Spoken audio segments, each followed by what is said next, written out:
Hey guys, it's that time of the month again. Welcome to my March 2014 Q&A video. In case you're wondering what this is, basically I take questions submitted by viewers over the course of a month, and I answer them on the very last day of each month in an entire video, and I say names of people who ask me questions.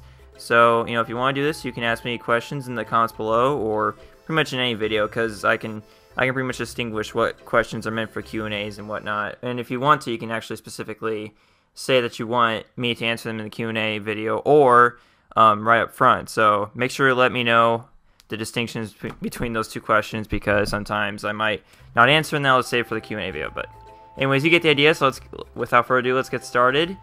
I actually have 22 questions to answer in this video. Because actually I got these pretty much all the way. I actually got about the same, maybe a slightly more than last month. So I don't know, this video might end up turning out longer or shorter than last month's, but either way, let's not worry about that. Let's just answer the questions. So the first question comes from superxgamer. This is actually a question that I had in the original the Q&A video from last month, but for some reason I forgot to answer it. I have no idea what happened, so I'm really sorry about that. But now I'm getting to your question now. So here's the thing. I use to record my console Let's Plays. I have a device known as the Dazzle HD. It's a capture card, and it's basically the recommended way to record console video games, because they usually you're gonna get if you record console games with a capture card, you're gonna get much better quality than you would with a digital camera. If you don't believe me, then just take a look at my first two ever Let's Plays, Paper Mario Thousand Year Door and Super Smash Bros. Brawl. I recorded those with a digital camera because I did not get my capture card until December 2010. And since then, my videos have been much better quality than they were when I used a digital camera.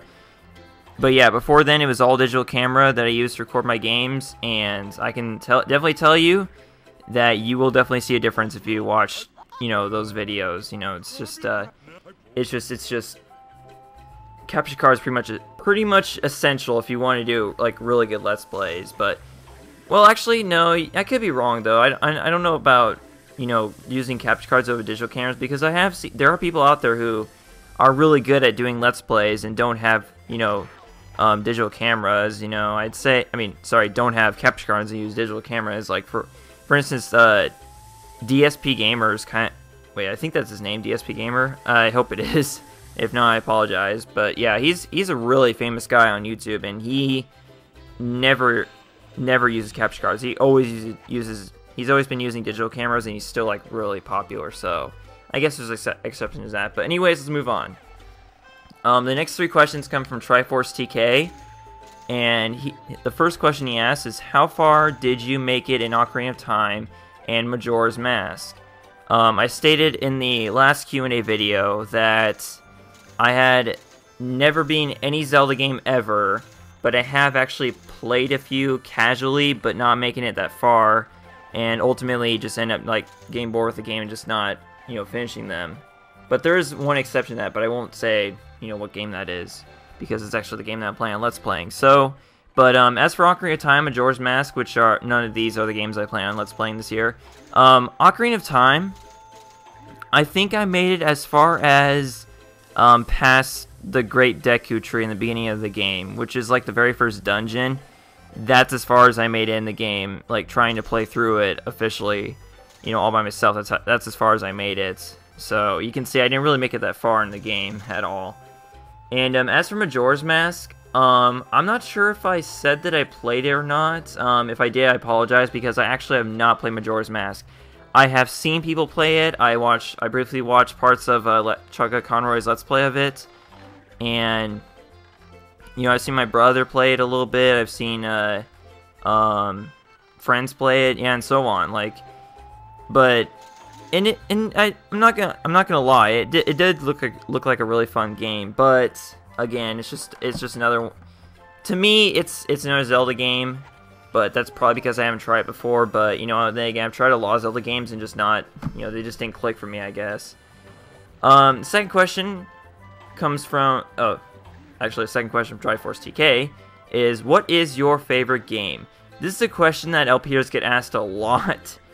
And honestly, I'm no exception when it comes to not being able to distinguish what your favorite game is out of all the ones you have. Because I have over 150 games in my collection, video games. And honestly, I cannot get a favorite out of all of them because there are way too many good ones, like way too many ones that I cannot forget about, that I just can't pick a favorite out of all of them. But if I were to have a top 15 list, I'd say one game that I know would be really high up in that list would be Pikmin 2. Pikmin 2 is definitely one of my favorite games of all time. It's just really fun, and I personally prefer it over the other two Pikmin games because there's just so much you can do even after you beat the game. Like, I don't know why, but I just love that game so much. Like, I love, you know, collecting the treasures, exploring the dungeons, and just all around growing Pikmin population after you finish the game. Like, that's just one of those things that really makes it, for me, stand out the most out of all the Pikmin games. I'm not saying the other two are bad, per se, but Pikmin 2 is my favorite out of those three games. But yeah, and, let's see, but yeah, I think maybe someday I will make a top 15. You know, I'll make a video of my own where I tell you guys my top 15 favorite games of all time, and then maybe then I could figure out what my favorite game is. You know, but until then, I'm never gonna know for sure. I know another game that'd be near the top of the list would be Battle for Bikini Bottom. You guys know how much I love that game so much because, yeah, I did a whole Let's Play on this game, so I don't even have to go into detail about that. And Pikmin 2, it's one of the somewhat near future games I'm gonna be doing a Let's Play of. Like, it's actually gonna be not too long from now that I'm gonna be doing Pikmin 2. I'm not gonna say when, but yeah, not too long from now. So yes, that sort of answers that question because I'm unable to answer it for the most part. The next question from TriforceTK, and this is the last one he had, is when did you meet your girlfriend? For those of you who don't know, I do have a girlfriend. I mentioned her briefly a couple times in some of my videos in the past, and it's really, I guess I could, you know, somewhat share the story. Obviously, I'm not going to go into too much detail about, you know, our relationship because it's just not something you make public on the internet. So, you know, plus I'm pretty sure she doesn't want me to, you know, talk about this stuff on the internet. But I will, you know, I'm pretty sure, like, it's okay if I tell a story on how we met. So I'm just going to do it. We met in 8th grade in middle school. And I believe it was actually April of that year. So we met approximately 4 years ago. And it was the beginning of our fourth quarter in 8th grade. So basically, like, near the very end of 8th grade, we had a class called Public Speaking. And that was actually the second time I had that class in middle school. It wasn't that I failed it the first time. It's just that public speaking is just not something I'm good at. Like, even though I participated and got, you know, good grades in that class, I still to this day get stage fright. Like, I just can't do, you know, a public presentation without, you know, at least like shaking. Like, that's the one thing I do whenever I'm doing a public presentation is I get, like, in front of a bunch of people, like, even if it's just 5 or so, I quiver, I tremble, you know, my whole body shakes, like I'm just so nervous. But, you know, other than that, I can do decent presentations. It's just that I'm really nervous deep down, like going, oh my god, I'm still gonna mess up. But yeah, that's really what goes through my mind when I'm doing those. But anyways, that's not what this is about. This is about me and my girlfriend. But yeah, before then, she said that she had met me a few times and like talked to me and stuff, like said hi. And I guess she did say she had feelings for me before then. But I swear to God, I do not remember talking to her or even seeing her before that class. I swear to God. Like, we went to the same middle school all the way through middle school, but I just don't remember having any association with her before that one class in 8th grade. So, you know, it's just really, really one of those weird things. Like, wow, I didn't even know that we had known each other for that long. It's just, I just have no idea at all how it ended up happening. But basically what happened was, I don't know how, I also don't know how this happened, but I ended up actually sitting next to her, behind her in that class, because the way the desks were arranged in that class is, they're basically arranged by columns, and, well, sort of rows, but yeah, and And so it just so happened that I was actually behind her, and behind me was another friend of mine who's kind of still a friend of mine. Like, she's the leader of my squad and marching band this year. And so yeah, we just kind of talked, you know, like just like friends. At first, I did not have feelings for her. Like, you know, like my feelings, I did not like click. You know, the first time I talked to her, we just kind of started talking, like friends, you know, and just hanging out and stuff. You know, but other than that, we didn't really, you know, I just didn't really have feelings for her at first. You know, it was just to her, to me, she was just another friend, you know. But then, like, all of a sudden, like, as that class went on, as I spent more time with her, you know, talking to her in that class, for some reason, the feelings just developed. I don't know how they did. I'm just, like, plain astounded that we ended up dating in the first place, because, like, how did I develop feelings for her? I really don't, I just really don't remember, like, how it all started, but I just know that we met in this class, and I developed feelings for her as the class went on. And then I talked to her over the summer after 8th grade, you know, before we went to high school. And it wasn't until October that year, so this was 6 months after I met her, that I finally told her I had feelings for her.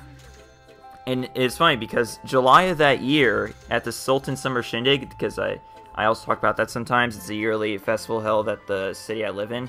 Actually more like a town, because it's not a city. But anyways, yeah, we went there, and I am deathly afraid of heights, but I went on the Ferris wheel with her. I had feelings for her, but she didn't know it yet, and that's the whole reason I was able to, well, kinda, sorta, swallow my fear. I still am to this day, like, deathly afraid of heights, but I was next to her, so I'm, like, thinking, oh, well, you know what? I like her, so I'm going to do this for her. You know, I'm going to get over my fear temporarily, like, because I'm just never going to get over this fear. It's just something that's been in my head ever since I've been born, so it's not going to go away. But, you know, I just did it so I could, you know, hang out with her, and, you know, for the most part, I was frightened. I was very, very afraid, but nonetheless, I still survived, and we made it down. And then, but yes, I finally told her I had feelings for her in that October that year, and then we started dating the next month, in November. Now, the funny thing is, in October, she actually had a boyfriend when I told her that I had feelings for her. But, you know, she ended up breaking up with him because, like, the guy was just not, let's just say he wasn't being nice anymore. I'll just say that. And then after that, we ended up dating, so.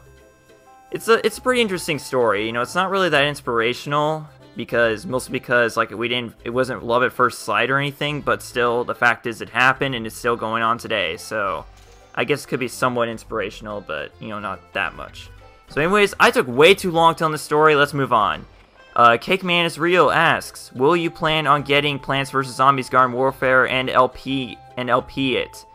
I have seen some gameplay videos of it, and let me tell you, it looks like a really awesome game. And that's coming from someone who's not into first-person shooters or third-person shooters for that matter.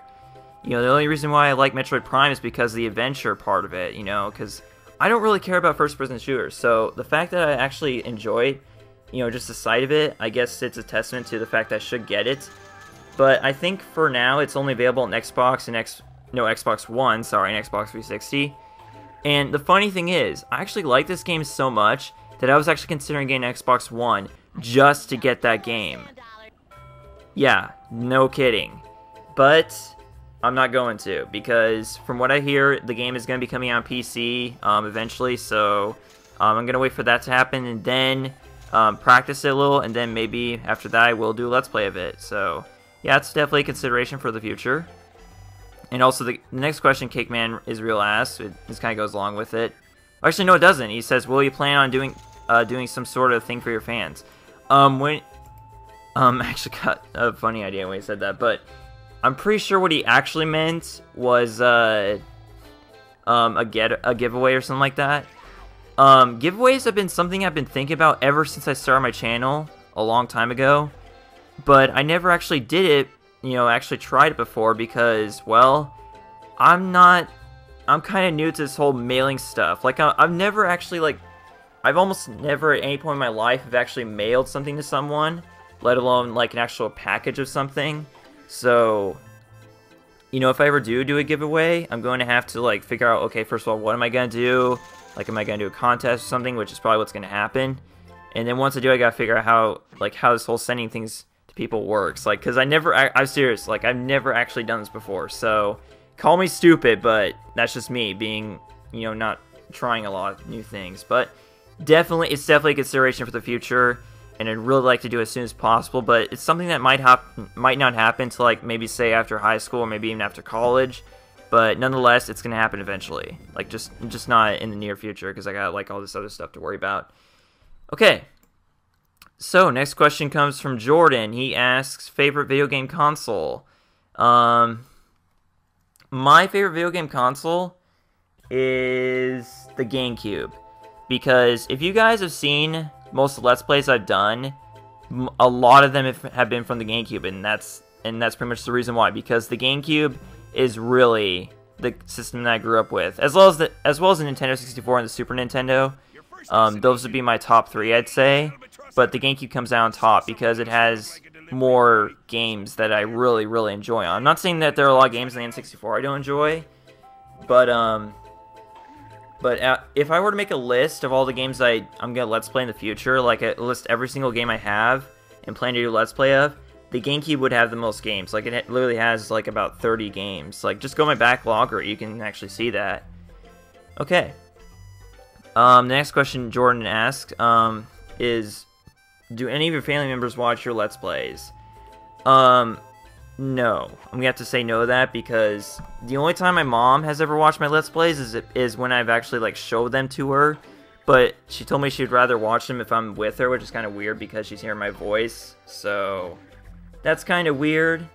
You know, the fact that you're trying to, you know, you want to watch, you kind of sort of are curious to see what your parents think of your Let's Plays, but it's really awkward because you have to be there in order for them to watch them with you. And so I'm just gonna say no to that, because my parents only watch them if I'm watching them with them. So yeah, I'm definitely gonna say no to that. The next question comes from Tydie. He asks, just curious, but do you by chance have Aspergers? Okay, funny story about that. I actually used to have a friend who had Aspergers. I'm not saying he's dead, but I will say that we are definitely not friends anymore.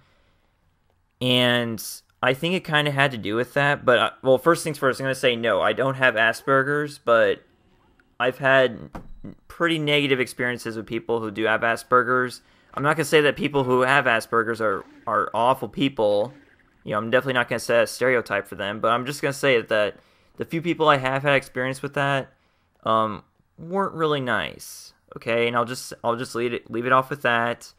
But again, I'm not saying people with Aspergers are, you know, douchebags in general. It's just that the one person I know who had it is just okay. Just gonna move on from that. Let's see. Next question comes from someone named James, and they ask, "Do you think you will get to 50,000 or?" And this is pretty funny. Like, when I read this comment, I was like, "What? What's that second number?" Because it's like it looks like 1,000, but it has an extra zero. So he must have meant like 10,000. And if that's the case, then yes, I think I will get maybe to 10,000, like maybe 30 years from now. But 50,000, I don't know. It's kind of iffy. Because really, let's be honest here, guys. Like at the very best, I'll make like 6 subscribers a day. But I almost never go over that. Like, I really don't think that I'm ever going to get past 10,000 subscribers. I really don't think I will, because my content is just never going to match up to the quality of people who actually do have a lot of subscribers and deserve them. You know, take Chugga, for example. He's the most professional Let's Player I know. Like, he's got millions of subscribers. Well, actually, no, he doesn't have millions, does he? I mean, I think he has like about 1 million right now. But yeah, but not quite a million yet, but still.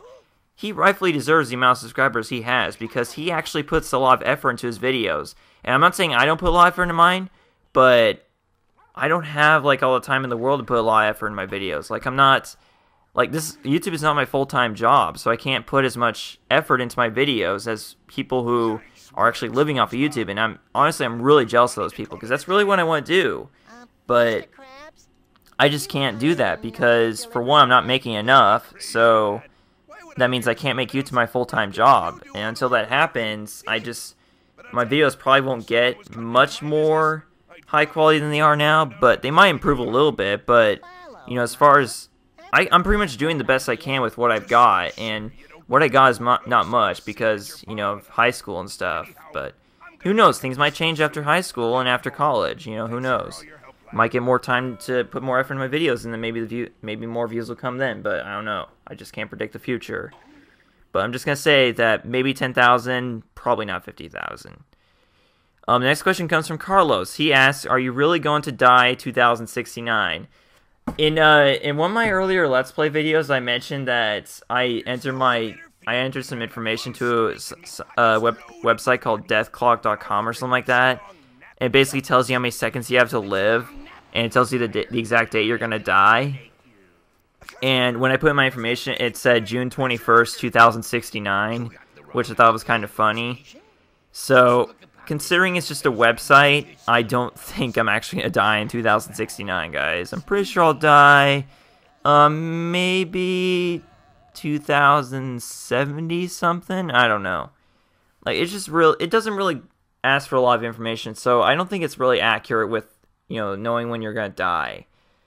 But honestly, I'd be like 74 at that time, so maybe I could probably see that coming, considering like the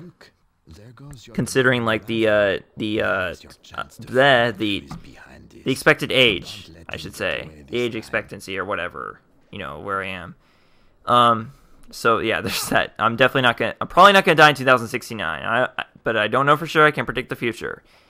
Okay, so now I got 6 questions to ask from Machine Gunner 55.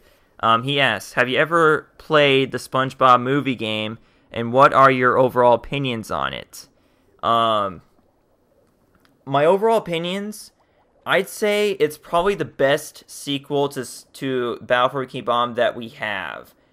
And that's not saying much. It's not, well, it uses the same engine, to say the least. So, if they were to call it a sequel of Battle for Bikini Bomb, I would buy it. Unlike the modern SpongeBob games we have now, and one of which was actually called the SpongeBob Battle for Bikini Bomb sequel. But I'd say the SpongeBob movie is it would make a much better sequel to it, considering it uses the same game engine and everything. So, and it just actually improves on what Battle for Bikini Bomb did. But still, Battle for Bikini Bomb is better.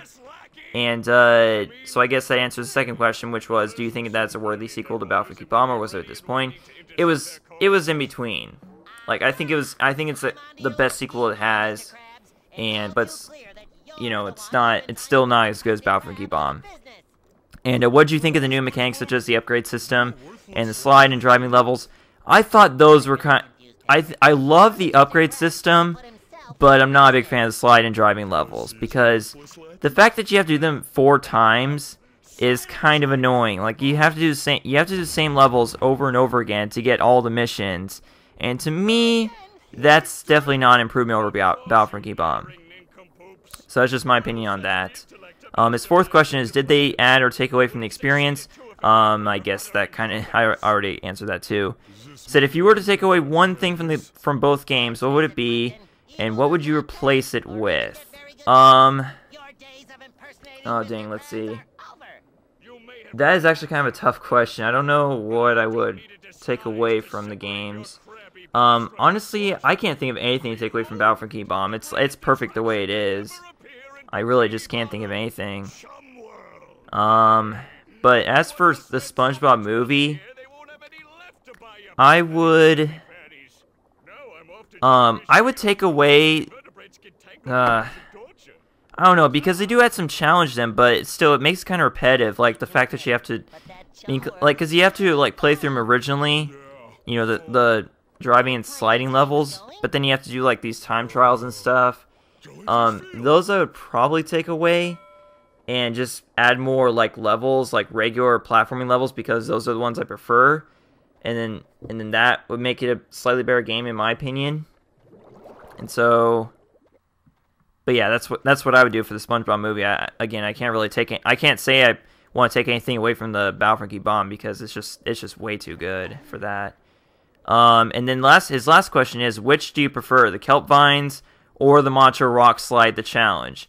I'd say the Macho Rock Slide the challenge, because as difficult and as ridiculous as it is, for reasons I will mention when I do a Let's Play of it, I still think it's better than Kelp Vines. Kelp Vines will run you into the ground. Kelp Vines is just killer. It's just insane. And I really think that Macho Rock Slide, despite how ridiculously challenging it is for what it's worth, I think Kelp Vines is still worse. Just saying, because considering it still takes me way more attempts to do, the Kelp Vines than the Macho Rock Slide.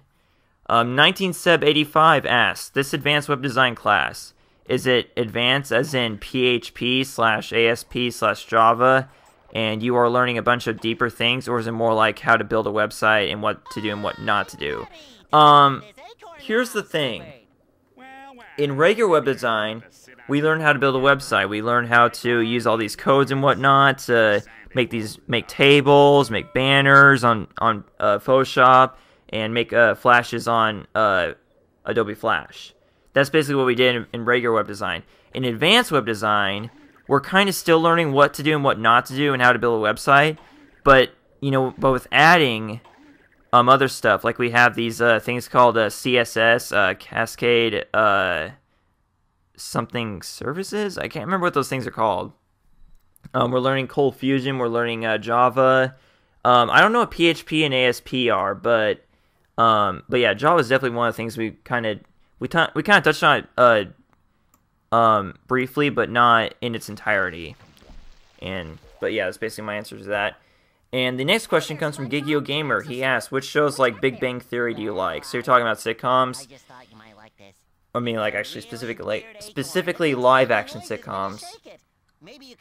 Big Bang Theory, my dad loves that show. Every time I eat dinner with my dad, he's always watching that show if it's on. So I can definitely say he's a big fan of it, but I'm not. I love its humor and all, but for some reason it's just not getting me. Like, because I'm just not. I don't know. I don't. It's not that I'm not into adult sitcoms, because I do watch a couple. But I don't know why, but it's like really hard for me to get into one, like to get interested enough to like watch the whole series. But that's just me. I'd have to say my all-time favorite sitcom would be Roseanne. That is definitely one of the best well, it's my favorite sitcom that I've ever watched of all time.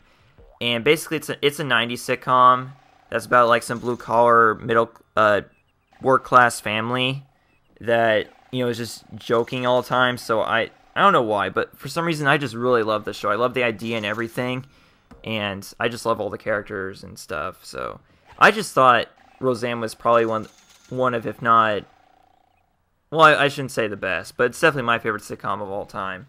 And as for Nickelodeon, as for like teenage sitcoms, I'd say Drake and Josh is definitely at the top, and maybe under is iCarly. I liked iCarly. I know a lot of people didn't, but I did. I felt it was a pretty good show. But yeah, those are sitcoms that I like the most. And my voice is already getting dead, so let's get on with the last of these questions. So the last 3 questions come from Beamon98. His first question is, you've discussed how you came to Let's Playing in the past, but I'm wondering something else. Where did the name MultiClassicGamer come from? Why did you pick it, and other considerations? Okay, here's the story behind my name that I don't know why, but for some reason I haven't told yet, so here it is. MultiClassicGamer was suggested by YouTube. Not even kidding. When I first started putting information in for my account on November 25th, 2009, the first name that I wanted to give my channel was just simply Classic Gamer. But lo and behold, big surprise, it was taken, because it's such a general name. So MultiClassicGamer is actually one of the names that YouTube suggested for some reason. I don't know why. But now that I think about it, it actually kind of fits me, because although I don't have a lot of classic games which would fit the multi part, I think classic is kind of somewhat fitting, because the games I play, I consider them classics, even if they're new, like Plants vs. Zombies, but still, you get the idea. I think I just felt that it looked pretty, felt like a catchy name, so that's what I went with. And as for the lowercase g, that's how YouTube gave it to me. They just gave me the M and the C capitalized, but they didn't capitalize the G for whatever reason. If I were to go back and change the name, that's probably what I do. I would make the G uppercase. Better than that, I think it's a really good name. So yeah, that basically answers that and the second question because I did not pick it. YouTube did. And my only other consideration was Classic Gamer, because at the time I was actually obsessed with an NES, and lo and behold, I got one in Christmas that year. So yay on that. I guess I could say that my YouTube channel is probably one of the reasons why I got it, because I said I would do a review on one, and I got obsessed with them because of how old they are and stuff like that. But now the 1980s really don't seem that old to me. I mean, that's just me, because I don't know why, but for some reason I've learned about stuff from the 60s and I go, wow, 80s is new compared to that. So I don't know, I'm just kind of weird like that. And because I'm weird like that, I think that this is a good time to stop this Q&A video, because for one thing, my voice is getting tired. I have to go to track practice in like 40 minutes.